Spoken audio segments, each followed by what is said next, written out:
Welcome to I'm Going In, the newest and hottest podcast sharing incredible stories of strength, resilience, and love. This podcast is about that moment when you face trauma or been knocked down and you decide, I'm going in. Whether it's to help yourself stand back up, to strengthen your faith, or to support others, this is where inspiration begins. Like and subscribe to my social channels and get ready to be uplifted as I introduce our next incredible guest on I'm Going In. Hey, welcome back to I'm Going In. I'm Todd Blyleven, your host. And, the purpose again of going back in and this podcast is to really tell the story of when people have struggled through their pain, their adversities, their setbacks in life, and whether they decided in that moment to go in to challenge themselves and face adversity, or the aftermath of trauma and what you've dealt with your entire existence to this point, and then just sharing the stories of when you went back in to help yourself, help others, rely on your faith, whatever that is in that moment. Maybe there was someone else that helped that decision of you going back in. They reached their hand down and lifted you up when you were knocked down in your life. So I'm bringing on a really special guest today, Justine Chartier. And I know I'm not French and I apologize, but I want you to say your name in French, because it's a very beautiful last name. But your story it really hit me. Just what you've gone through in terms of, and I want you to tell it, but I'm just going to give a brief synopsis of just the migraines and things that you have dealt with on the physical side, right? That has totally affected your mental side. And then the uplift and these knockdown moments that you've shared with me through your daughter and your relationships, and then where you're at right now and just everything you've been able to accomplish in your nursing field, and just an inspiration. So welcome to the show, and I really appreciate you being I'm Going In. Thank you so much for the introduction. Yeah, I can definitely say my name in French. Do you want me to say it right now? Yeah. My first name too is actually in French, so it's Justine Chartier. Um, yeah.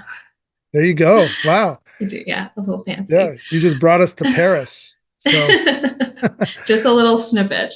yeah, exactly. Um, yeah, So and I get uh, tell us, from the beginning. I mean, you sent me, just so the people that are listening, we've had some exchange before, and you sent me a bio basically, and it was a long, really nice, well-written bio of what you have gone through in terms of your migraines and things like that. So maybe what I would love for you to do is just take us from the beginning and explain, tell us who you are, and then transition into kind of maybe the first knockdown moment. Like, when did you start to develop the migraine? What caused it? And then we'll just kind of have conversation all the way through and through, because I really think this is going to be impactful and relatable to so many people dealing with stress or dealing with what you went through.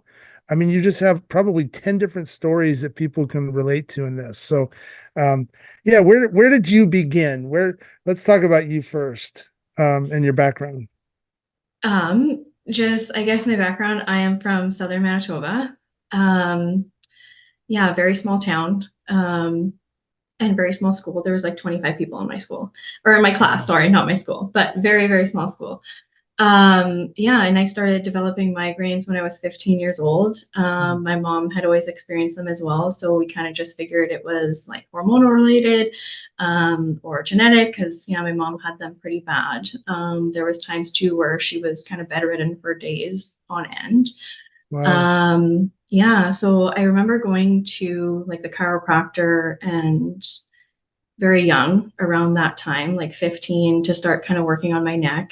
I had seen the doctors and there wasn't a whole lot of like maybe information at the time. It was more like, yeah, genetic, hormonal, especially if you're a woman. And it's happening around that time. They usually blame it on the hormones, Hmm. which can be a contributing factor. And to me, I find the majority of people suffering from migraines, it is like such a complex and unique issue. There's not like one thing that's going to be contributing to it. There could be, but generally it's kind of a whole host and like a little bit of this is happening, this is happening, this is happening, and we have to deal with that. Yeah, so I started doing like massage, acupuncture. I also did try like alternative treatments, like spirulina powder is really good for inflammation. So I started taking that and chlorophyll. Um, yeah, and then they started to get really bad. I guess when I was in my nursing career, they started to get really bad again. I had to do like a commute to my work. It was like about a 45-minute drive. And you have these like letdown migraines. So generally when you're kind of go, go, go, you feel the pain coming along, but you can kind of push through until you're done. But once you're done, it hits you and it's a boom and there's not much that you can do about it. And there was times where I would have to stay in Winkler or even sleep in my car because I couldn't drive home at the time. Oh, And if I geez. would drive home, there was times where like I would have to pull over and just kind of leave like a barf trail all the way home because the Wow. nausea kind of hits you really badly too. Um, And yeah, and was that from the migraines or was that from the medications and just everything you were trying to do to offset these? that was from the migraines. So at the time, Wow. because I was nursing, I didn't want to take any narcotics or anything. I would Mm, take codeine when I was at home. I when I was younger, I would get the T1s because you didn't need a prescription at the time. But then they put those behind the counter, and that was like a huge shift for me because I had to find something else because I knew yeah. exactly how many T1s I had to take to equate a Tylenol 3 so that I wouldn't have to like get a prescription every time, which is not good. Don't do that. Yeah. And actually, codeine can increase your migraines, but at the time, that was kind of that was mm, like one of the ones that they would prescribe the most. And then there's different kinds of medications that you can take too, like low dose antidepressants, seizure medications, blood pressure medications. There's like a whole wide variety out there. So Justine, Um, so when you were 14, 15 years old, I mean, that's like, having a daughter or two daughters myself, like I understand, I've got a headache and then you maybe on the feminine side that could be related to hormones and things like you just brought up. So it could be very confusing from a parent's perspective, teachers, people looking at things like, oh, you've got a headache, oh, you're just growing up, you're going through life's changes, right? But mhm, at what point did you realize, I mean, obviously you've got the history with your mom, but at what point did you realize like, wow, this is kind of chronic. Like it's not just something I'm going through once a month or a couple of times. Like it's impacting me and it's impacting, I couldn't even imagine the stressors of growing up as a young child anyways in today's or school systems of the last X amount of years, right? The pressures of adolescence and all that stuff. When did that really kind of become okay, I have an issue. It goes beyond just taking some pain meds, the chiropractor piece, just so the audience can understand a little bit more of like, hey, my child's kind of going through that. Maybe I should check these one, two, threes just to make sure it's not just hormonal and it might be something else. yeah, definitely. And I think it's always good to get it looked at. So for me, I always say like if you have like the worst headache of your life, always get that checked out. Um, for me, in terms of like when did I find out that it was chronic, I kind of just right off the hop knew that it was going to be, I guess, with like my mom's history. And because we are Mm. so similar in terms of like our body and our like, yeah, me and my mom are very similar in those ways. So that I kind of just already knew that it would be chronic. But um, At what point did you realize like this is really affecting me? This has knocked me down and it's really affecting my life. It's affecting mhm, my going to school. It's affecting my going places after school and my dances or whatever else. Like this has become a nuisance. And how do you deal with that on top of all the stressors and everything else that kids go through? yes. Having something like this that's just pounding on your skull. it's not a finger ache, right? It's not a broken arm. It's not something that's going to heal over time. It's something that you're probably going, when is this? Am I always going to live with this? How did you deal Yes. with that emotionally? Yeah. Emotionally, that is hard, because you are kind of told like that migraines are chronic and you will have to find a way to deal with them forever. When my mom had her hysterectomy, in her like mid 40s, that's when her migraines had started to kind of dwindle down. So that was kind of my hopeful mark. Like, oh, like once I hit menopause, my migraines will be gone. And that's a lot of the times what kind of women hope for because that's what they're told. And the majority of people suffering from chronic migraines are kind of just told like you will have to deal with it. And it's very tough. Mm. Um, Wow. the migraine sufferers are actually at a two times higher rate of developing depression and anxiety. Suicide rates among migraine sufferers is and chronic pain sufferers is also higher because yeah, it is very detrimental, and it's not easy to deal with from a young age. Like I would have to miss out on a lot of like hanging out with friends, and Mhm. luckily my migraines didn't get to their worst until after I was like out of university. But even classes like during my nursing school, there was times where I would have to message my teachers saying that I was going to be late on a project because I simply could not function. Because, like you said, it's not like I've had a broken leg, or a broken foot, and it's not the same. You know, this is your whole head. This is like how I see, how I talk, how I hear. It's absolutely everything. And it's not even just the pain, it's like the light sensitivity, the noise sensitivity, there's Mm. dizziness, there's nausea, digestive issues. Some people even get paralysis. Some people, it will even affect their speech to the point where they can't communicate or they'll fumble on their words. And the more I'm doing this, like migraine coaching with other people, I find like that there's kids as early as like 3 years old that start developing migraines. Wow. And the parents noticed it because their kid would either like hide in a closet and just start hitting their head up against the wall or like bang their head in the crib. And then that's when they would kind of get it checked out. Um, Definitely now, if any of your family members are suffering, I always say like definitely bring them to the hospital and get it checked out, or their doctor, or even like a naturopath too, to see what other services you can do. Um, because there are so many more treatments now than there were back then. And again, it's like very unique for everybody. A lot of times it's kind of trial and error for the medications that will work for you. But the biggest thing is really diving into absolutely everything in your life, like your physical. What are you eating, drinking? How are your exercises? Your mental, how do you process pain, even? Because pain is definitely like Yeah. a signal from your body. It's trying to tell you something, like there's something going on that we don't agree with and you got to look into it. Um, and for me, I guess the like, the hitting factor for me was when my anxiety attack started. Because before that, I would go into a depression when I would get the migraines because I couldn't spend time with my family. I would have to just like put a cover over top of my eyes, sit in a dark room, and that was it, and kind of just hope for it to be Wow. over or hope I didn't wake up the next day. It was either two, you know? Wow. Yeah, I actually didn't even notice this because I was going through some of my pictures, and this was from like years ago because I don't take the pictures off my phone. But there was actually one where I was in bed and I had like the cover over top of my eyes. I had an ice pack on my head and a heat pack on my neck, and my daughter had my phone, and she was just taking selfies beside me while I was lying in bed. I had no idea that she was there. Oh But my that to me is gosh. just, it's like, it's sad. Like, this is what my Yeah. children have to grow up with. Um, yeah, and then everything kind of just hit when I don't even know how old I am right Well, how now. So, frequent, like when you were going through, I mean, obviously the toughness you had mentally to just push through this, the perseverance, right? Of I'm not going to let this weigh me down. I'm going to go get my education.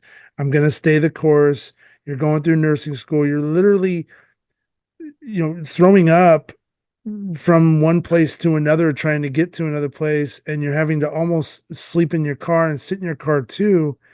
And the perception the outside perception of someone looking at you saying, God, just get over it. Like, oh, it's a headache or whatever, right? Did you experience some of that stuff too? And the anxiety piece of all that play into that? Definitely, definitely, yes. Especially because it is like it's one of those invisible illnesses that people can't really Mm, see. You know, it's not like smack in your face where, yeah, you're wearing a cast or yeah. anything like that.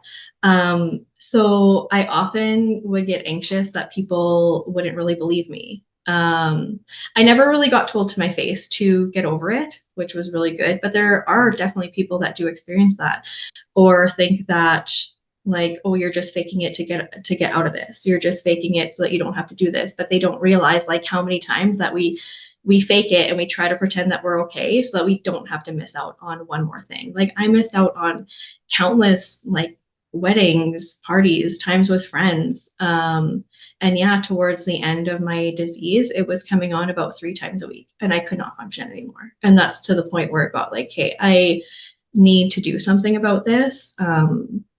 Because it started to affect me. I could not do anything. You know, Yeah. you really that you think about the times where you've made up excuses. I mean, we've all done it, right? Yeah. Oh, I can't go to something. Oh, I've got a headache, or oh, I just fell ill, or whatever. And the reality of your circumstances, no, I really have a headache, and I'm sitting on my bed, and I've got this blanket over my face, and I've got I'm trying to like reduce this pain that I'm really in, and yeah, my heart just goes out to you in that regard and what you went through. But so let's fast forward a little bit. So you get through your education and it's starting to become more manageable for you. And then go into, some of the other pieces in your life as far as what you're doing with your daughter, your marriage, all that kind of stuff. Yeah. That's how that's played a role in everything. Yeah. Yes. So after I had my daughter, the migraines they did taper off a little bit, which was really Mm. great. Um, and then shortly after, when my daughter was, yeah, 6 weeks old, I found out that my husband had been having an affair. And then when my Oh, daughter was 18 months old, she was diagnosed with a really rare disease. And that was all very difficult. I think definitely I was not in a position to deal with any of it at the time. So I kind of just numbed and pretended like everything was okay because I didn't want that, I guess, to like be my image. I had been cheated on in a past relationship too when I had gotten pregnant with my son at a young age. And I just like, I didn't want that to be like, again, oh, she got cheated on again. So I hid it. I hid it for a very long time. I hid it from very many people for years. And why? then after, again, just because of that, like I was so afraid of the judgment. I was not secure with myself. I did not know how to regulate my emotions at all. I was a very big people pleaser. I kind of did the whole ignore thing. And that also played into my migraines because my Yeah. migraines were really highly associated to intense emotion. So if ever I got like really angry, really sad, it would instantly trigger a migraine. So it was better for me just to suppress it and not deal Wow. with it. Yeah. Um, and then, yeah, when my daughter got sick, I guess it was kind of like a distraction from the infidelity at the time because we were so busy. That was a whole experience in and of itself. Yeah, she was sick for about a month, and I had to take her in about 7 times before somebody finally took me seriously. I had to break down and like cry to the doctor. So it's like I Yeah. work in an emergency room. I see sick kids. I know sick kids. My daughter is sick. Um, yeah, but luckily that all happened and the stars aligned. We got connected with a really great rheumatologist because she has so systemic juvenile idiopathic arthritis. It's basically her immune system is kind of, I say, like kind of on crack. And just kind Wow. of attacks everything in her body. So it started to attack her joints. It can attack like the cartilage and the tissues around her heart. Um, so yeah, that took up a good year and a half of my life. And then after, once she, I think, got better, everything just kind of hit me. And my body was like, hey, you can't deal with any of this stress anymore. I had also switched jobs and moved to a different city. I had lost my grandfather and I lost my dog, kind of all in a big thing. And then my body was like, no more, no more. And I kept getting, like really bad panic attacks. I would wake up in the middle of the night, just like shaking, hyperventilating, did not know what to do. And then I was talking to one of my friends about it. And that's when she had introduced me to just more of like the energy around us and the universe and how that all plays in. And then she introduced me to the emotion code, which is all about like trapped emotions, trapped energy. And then, we started doing that together. And it just gave me like, oh, sorry. I want to get into that part here in a minute. The Yes. trapped energy, because I'm really fascinated by that when you were telling me about it. And I think the audience is going to love that too. But I just want to like recap what you just went through. I mean, you just took us through like a total battlefield of emotions, right? There you are, you've struggled through this depression, anxiety piece with your migraines and just trying to get yourself whole and figure out how you're supposed to walk forward in your life with what's going on. So that's become somewhat, you feel like it's becoming more manageable once your daughter's born. And then your husband cheats on you, and so knockdown number one, and post you kind of figuring things out, but then you can't really play into all this because your daughter's also ill. And the emotion side, if you let that rise up to a certain level, you're going to instantly be in pain.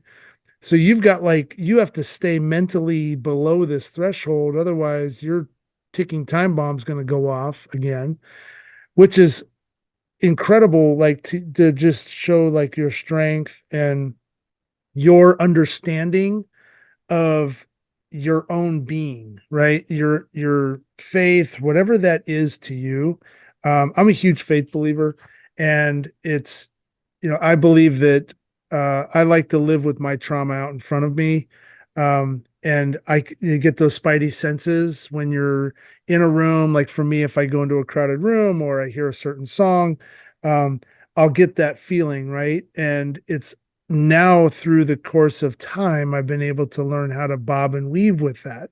You had that trauma out in front of you too, knowing, all right, if I get myself to this level, I'm done for a while and I don't want to feel that pain. It's almost like you were wearing this shock collar that, like, if it gets to it, you're just going to get zapped. And that's so sad. But on the other side, the, the, the process that you had to go through to deal with that pain and then stay just level, even keel. Okay. You almost prioritized your difficulties you had going on. I'm not going to focus on this because I need to focus on my daughter. I'll deal with this infidelity piece as it comes after the most important part of my life is taken care of, right? And and the person that did the infidelity set themselves in that totem pole on themselves. That's on them. They put them down below everything else in your life because of what they did. And in turn, though, that allowed you to focus more on what was really important to you and your daughter and get her back to where you're at. The other part that I found fascinating was, and being a parent, you go in, you try to get help for your kids. And it's kind of like one of those things too, where your daughter or son is sick, you bring them to the doctor's office and they're not sick anymore. Well, they're probably still sick, but they're just not. You're like, hey, come on, do a cough. Like, do something that you were just doing with me 30 minutes. Or our son, we took him to the hospital one time and we got there and he's like, I'm fine. And we're like, I'm fine. No, you're not fine. So it's sad that you had to like, really show the outward emotion of your pain and your struggle to finally get someone to say, okay, what is going on? And I would imagine in the medical field, like it is in the first responder field or something else, you somewhat probably at times, and it's not on purpose, but you somewhat probably get numb to seeing patients over and over and over, and your own empathy sometimes maybe can lower a little bit, right? Where it's like, Mhm. okay, I'm just going through the book. You're not showing the signs, so let's just see you next week. Where if I only saw one patient once a week, I'd probably have a lot more empathy, right? Towards, Mhm. oh my gosh, like, what are you doing? And how are you? And let me fix this. So I'm not saying anything bad about the doctors or anything else. But I would imagine that probably played into that too, which was really probably difficult for you to deal with, especially knowing you got this collar on you going, if I get myself too emotional, I'm going to get zapped and I'm out. Um, Yes. Oh wow. yeah, definitely. There's so many different factors. And yeah, going on like the time, like our doctors and our medical system is so overloaded, like nobody has time, you know?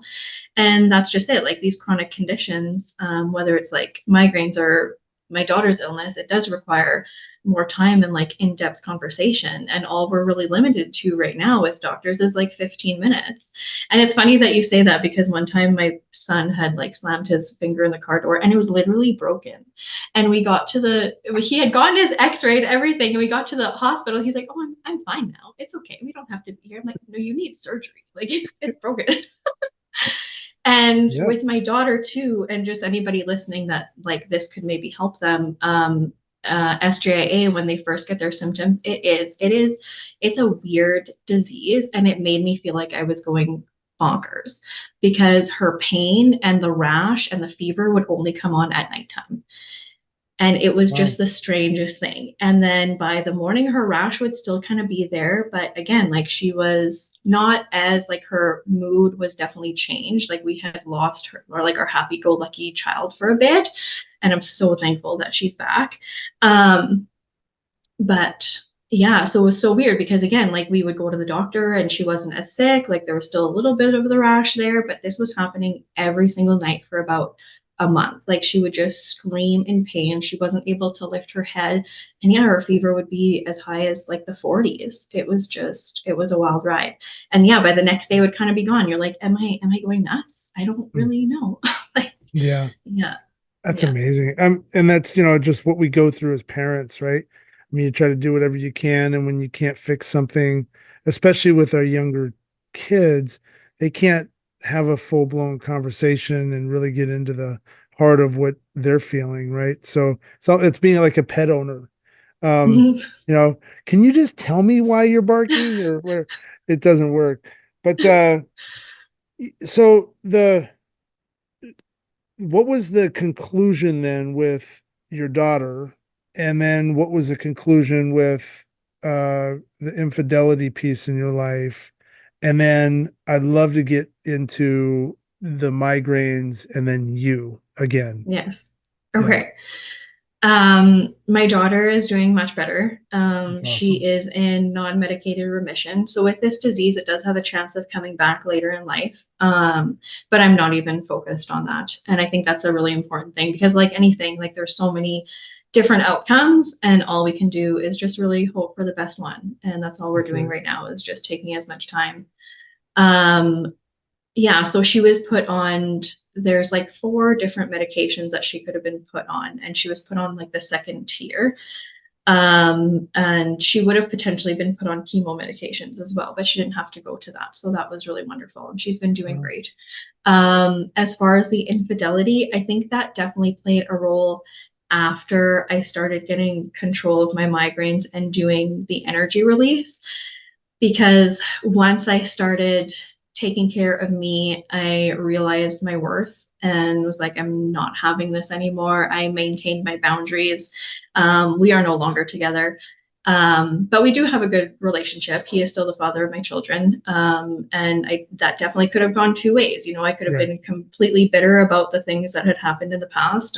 Like there was a lot. But you know, I choose to look at it as like our relationship has to be healthy and even he has to be healthy for my children. Like his success, it directly affects my children's success. So, you know, I want him to be better and I want him to be like a better person and have better relationships with those around him. And that will only like affect my children in a positive way. And that's all I can hope. Yeah. That's right. I mean, listen, and this isn't a bash session by any means or anything Oh no. else. No, everybody has their reasons for doing things, and it's not. We don't need to go into that part of it. The the part for me where my heart goes out, and I think anybody that's listening to this is just the knockdowns that you've had. And we all have knockdowns. We all have trauma. Mhm. We've all dealt with things, right? It's just everybody's story is a little bit different. And you mentioned this in the beginning where you didn't really want to say anything or you were trying to suppress what was going on. But the reality of like where we're at now, especially in today's society and our younger generations coming up, trying to figure themselves out, living in this crazy world that we have, it's okay to say something, right? Mhm. And it's refreshing to hear you talk about the migraine piece and how that really affected you because you don't think about like a headache affecting you not being able to go to weddings and you not being able to experience these things in your life that you would have loved to have been able to do, but you can't physically because it's just that silent, like you said it, um, the invisible piece of that's knocked you down is really hurting you. And then the challenge that you have as a mother, dealing also too with this emotion and how you weren't allowed to really let the beast out because you're going to get knocked down again and then you're not good to anybody. And then the infidelity part and that stuff happens in relationships Mhm. unfortunately. But the fact that you rose up and realized your own self-worth and said, "You know what? I'm I'm a good person. I'm a good woman. I'm a good mom. I work my tail off. I've experienced a lot in my life. I deserve better." Right. And a lot of times we not only just suppress our emotions, but we suppress ourselves in our relationships. We Mhm. suppress ourselves from going and getting therapy if we've had a traumatic situation. We suppress ourselves from raising our hand and saying, "I need help. Mhm. Please, I need help. Somebody help me out." And you don't allow those people they would probably help you out any day, any time to be able to come in if they don't know that you're really hurting. So, um, yeah, it's hats off to you just on your perseverance and strength all the way through everything. It's been really cool to listen to. Thank Um, you.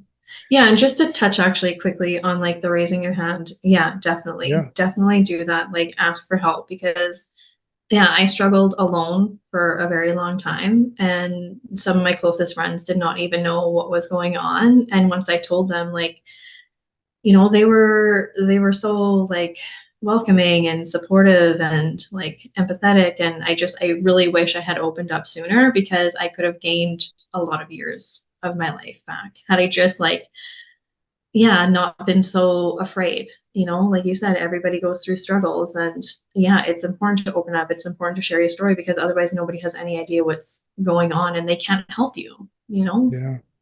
Yeah. That's the part you just hit it. They can't help you. Hmm. They don't know that you're going through something, and so they're not going to be able to help you. And then you're by yourself, and your daughter's taking pictures of you, and you're going through your things. But um, so I'd like to get more into uh, as we're going towards the end of the podcast, the the therapy piece and Hmm. how like what's been your saving grace with where you're at right now because I mean look at you right now, you're confident, you're definitely not experiencing any migraines, you're relaxed, you're just pleasant to speak with. So how'd you get to where you are Thank right you. now? Yeah. It was definitely a little bit of a mix of things. I had first started, I guess, with meditation. Because I knew like from a young age, I did play a lot of sports and everything as Mm, well. And I knew just kind of calming the mind was really helpful. I knew like yoga and meditation was good for the body, but not in the level that I know now.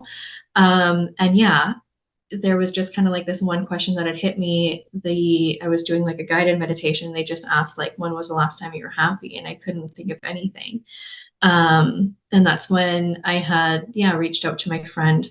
And then we started going into the energy release. So with the energy release, I really like it because I did go to therapists as well, but it's it's tough sometimes to find a therapist that works for you. And that's really important to know. Like your Right. first therapist might not be the one that's best suited for you.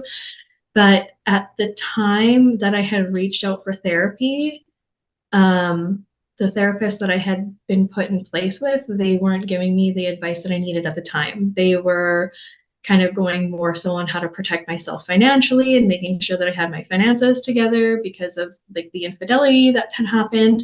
But that wasn't the information that I needed to hear. That wasn't the support that I needed at the time. So with like this energy release, because everything around us is energy and our emotions are actually energy. When we don't know how to process them correctly, they get kind of trapped in our body. And then this can bring on like different physical ailments, symptoms of anxiety, depression, and what have you.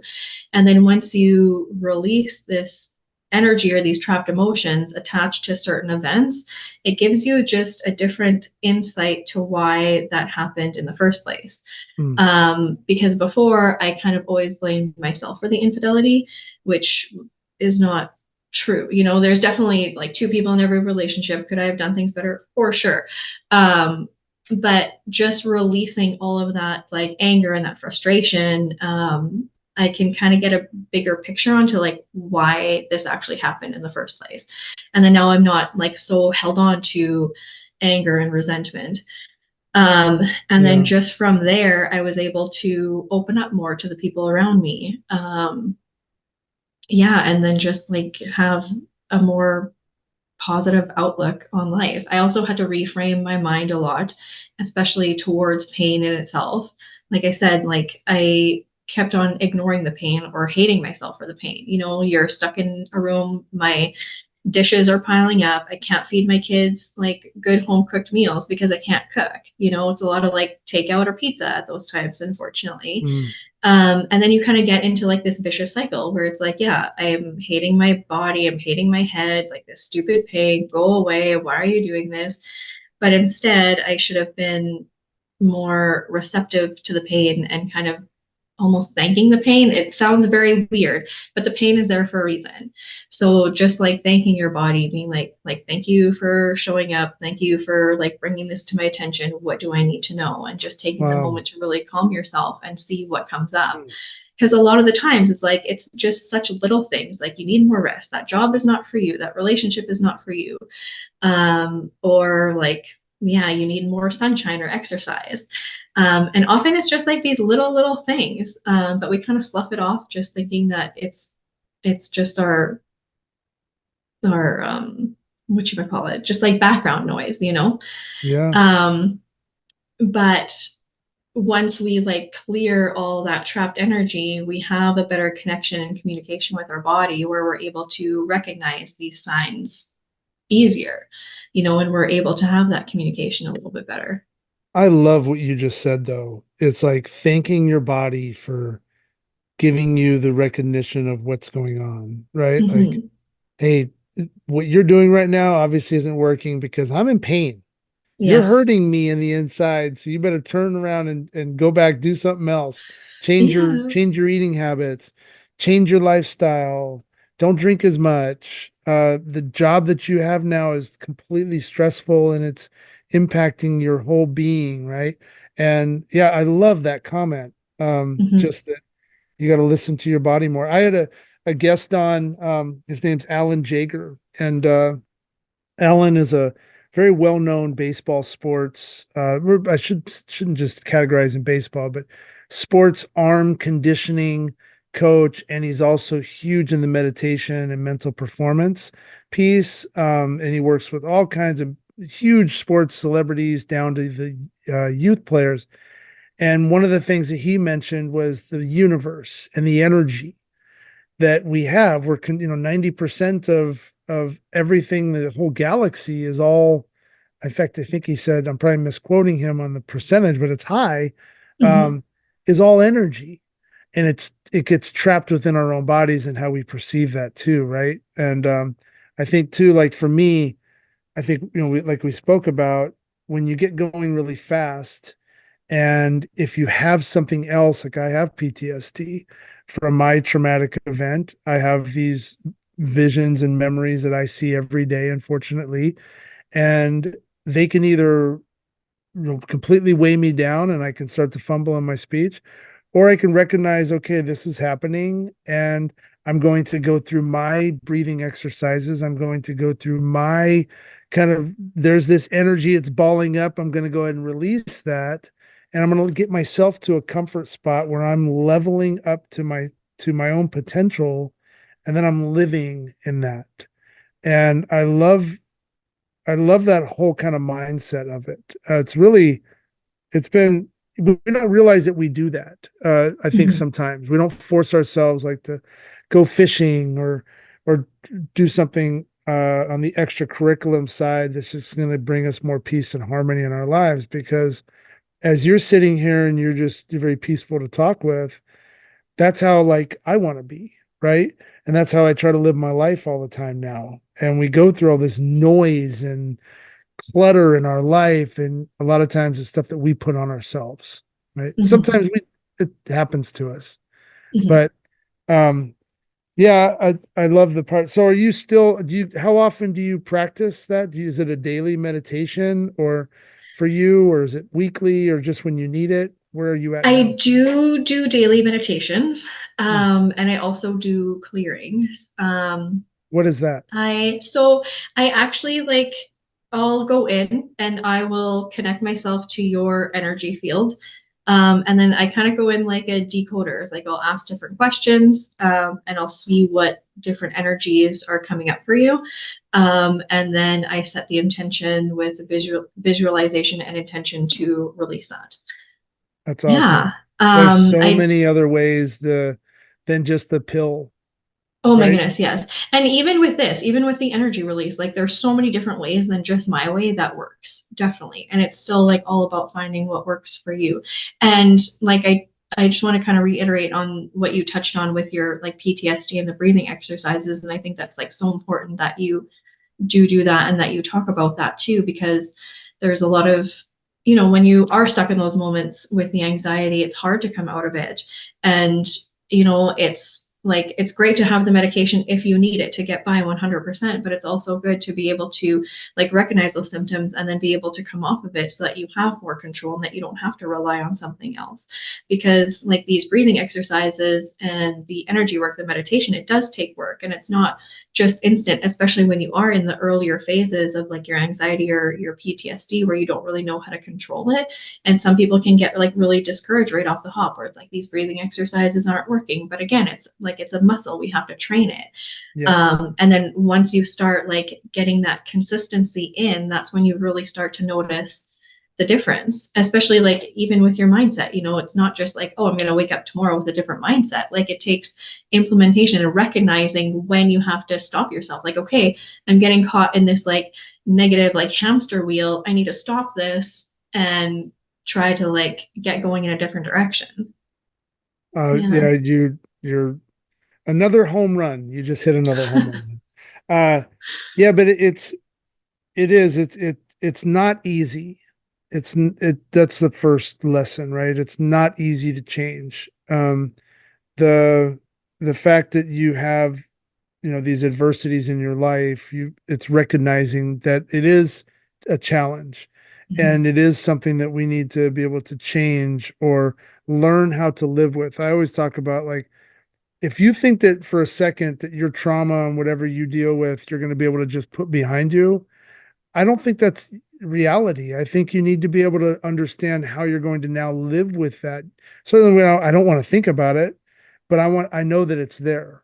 And as long Mhm. as it's in front of me, I can make those reactions. And the piece of, I like for me, like I mentioned, I'm a big faith believer. It brought on more so after my traumatic event. And my uplift, when I'm feeling kind of consumed at times, I'll stop. And now I'll just pray. and I'll Mhm. try to really grab that connection to me. And that spiritual connection to me takes me by the collar and just says, okay, I'm going to lift you up for a second. We're going to stand here side by side. And I know I'm not alone in that moment. And I think that's really important too, is whether it's faith or it's a friend or some form of connection, I think just knowing that you're not alone in your fight too is really important, which goes Mhm. back to what you were talking about with, making sure you're talking and you're recognizing things. But you said something in the paragraph that you sent me on our email exchange that really hit me too, on how the things that you can recognize and do outside of the medications. I was like, I didn't get into the medication piece. I leaned heavily into my faith. I had great peer support from my pals that came in that were checking in on me every day. They didn't stop. They were relentless with it, which was me. And I had amazing EMDR therapy, a relatable therapist I could speak to. I went through a couple, like you mentioned, but Mhm. I found my saving grace, Diane Logren out of Plano. In case, she's awesome, she's amazing. But um, the the point is that as you're going through all this, you're not alone, and you're trying to create these opportunities to bring peace in, and how that affects our medical system, how that affects, you brought that up, and I'd love for you to touch on that because I know I'm butchering this a little bit. um, but just the fact that you can research other ways, the meditation piece, how to live with inner peace, the faith, things that you can maybe offset those ailments, so you're not, certainly if you have to go to the doctor. But Yes. what tips can you provide to anyone that might be listening that says, well, should I do meditation first? Should I go to the doctor first? I don't want to overwhelm our system because it is really overwhelmed. But there's a responsibility part that you need to take on if you really want change, right? Mhm. And you can't just solely rely on, oh, I got a headache again, or I've got anxiety, I'm going to go to the doctor. Like, if you're not practicing things and trying to change yourself like you've done, then you're just being that burden on our system, right? And Mhm. I'm trying not to say that in a way that, certainly if you need to go to the doctor, go to the doctor. But can you explain that from your perspective? Because you are in the field, right? And you're Yeah. living this. Yeah. Yeah, well, just like the different things that I see, especially with everybody coming into the hospital right now, I just feel like it's so much that can be prevented. Like you said, like with the daily self-care. Yeah, definitely. If you're having an issue and you need to go to the doctor, definitely go to the doctor. I mean, try always to go see your family physician first if you can. Because our emergency rooms, I don't know what it's like over there, but over here they are incredibly, incredibly overwhelmed. Same. And we've actually had incidences where people have died in our emergency departments waiting in the waiting room, and that is not okay. Um, and yeah, I just think like we've come into a society where it's so like go go go. You can't give really your body the time that it needs to recover, because when you get a cold, even just a cold, your body needs a couple of days to like rest and recoup and regenerate. But we're like, okay, can't miss more than one day of work because I don't have pay, or I don't have coverage, or I don't have sick time. And you just have so many more, I guess, like burdens placed upon you, where it's like bills, and you have to maintain your home. So we're just like not in a society that really accepts like relaxation, Yeah. but it needs to. So there's just like little things that you can honestly like implement daily. And like you said, it does not take very much time at all. Like when you're feeling low and you pray, that probably just takes like a couple minutes. And it's even the same thing like throughout the day, just taking that like 2-minute pause just to connect with your body and see what it needs. Because yeah, and just going further with everybody kind of suffering from chronic conditions, if you have been diagnosed with something, like get into the research, find maybe an alternative therapist or a naturopath that can work with your doctor to try to get you the healing that you need, or even coaches. Like there's so many coaches out there nowadays, and I think it's so important because they offer you that one-to-one that you need, that your doctor just cannot provide at the time because our system is overwhelmed. Like, yeah, somebody suffering with type 2 diabetes, they definitely need to go through their daily habits. Like, what are we eating? What are we drinking? What is the exercise like? What is your self-care like? Even just like knowing how to deal with stress, like a lot of the times our doctors will tell us to deal with stress and deal with emotions, but we don't really know how. And that too, like that takes time. That's not just like a 15-minute in and out. That does take a lot of time. And yeah, therapists are great, but there's still like that whole other component. We have to work on like the physical body, the mental body, the emotional body, and then the spiritual or energy body. And there's just like so much lacking in that department, where I feel like if our preventative and all these dailies were more on track, then we wouldn't be seeing the chronic illness that we do nowadays in the hospital. Yeah, I just think like the disease that we're seeing now and the patients that we're seeing now, it can be so, so prevented with the right support and the right care that like our society is just lacking at this time. And yeah, so I'm really excited actually about the different changes that are coming. Yeah, especially just like now again with like the different health coaches like herbalists and naturopaths that are starting to come back into play to be able to work with the doctors to get like a more holistic approach. And like a lot of times people are scared of going to a naturopath or an herbalist, but it's like mainstream medicine has only been around for like 100 years before we were doing all of the other stuff. And are they great? Yes, it is. It's wonderful, because in life and death situations we do need that. In life and death situation, if I have a stab wound, is like an herb going to help me? Probably not. We do need to sew that up, but you can also take like herbs and antibiotics at the same time, or you can take like herbs and chemo to help them work better together. Yeah. Yeah, I think we just need like a better collaboration with everybody. Mhm. Yeah, it's so you hit that right on the head. I agree.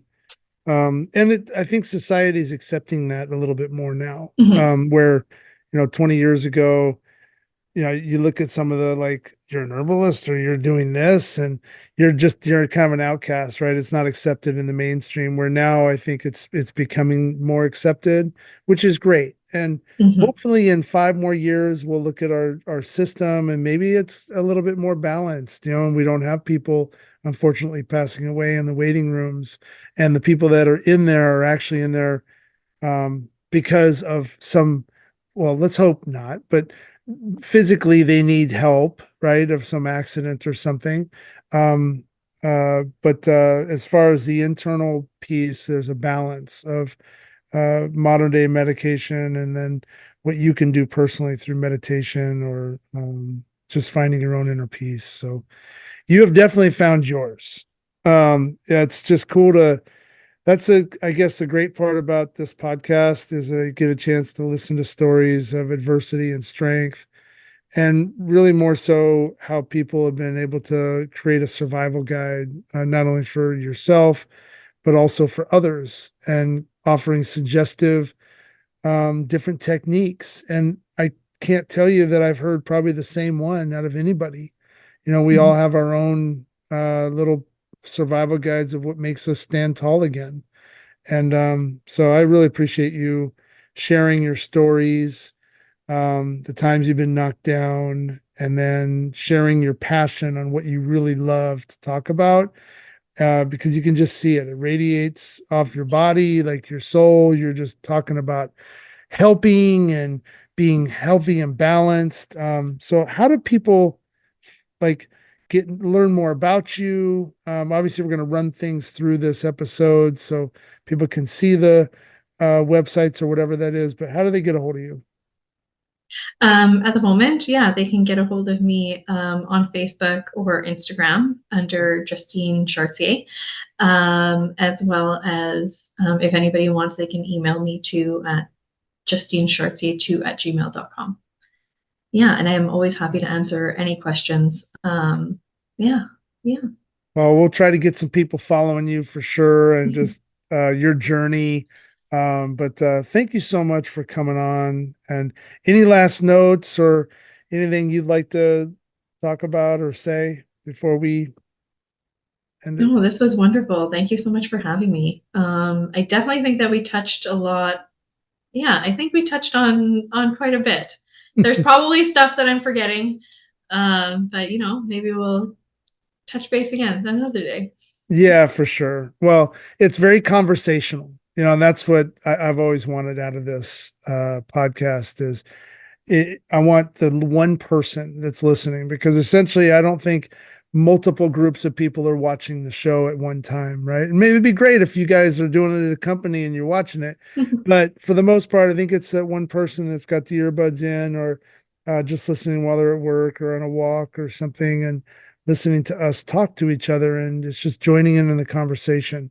And hopefully it's been relatable to something that they've dealt with in trauma, or somebody that they know that may be experiencing something that you went through. And if that's the case, don't be afraid to reach out and say hello, check in on them, be that support. I know sometimes burdens are life, our routine, but it means so much to someone that's going through pain.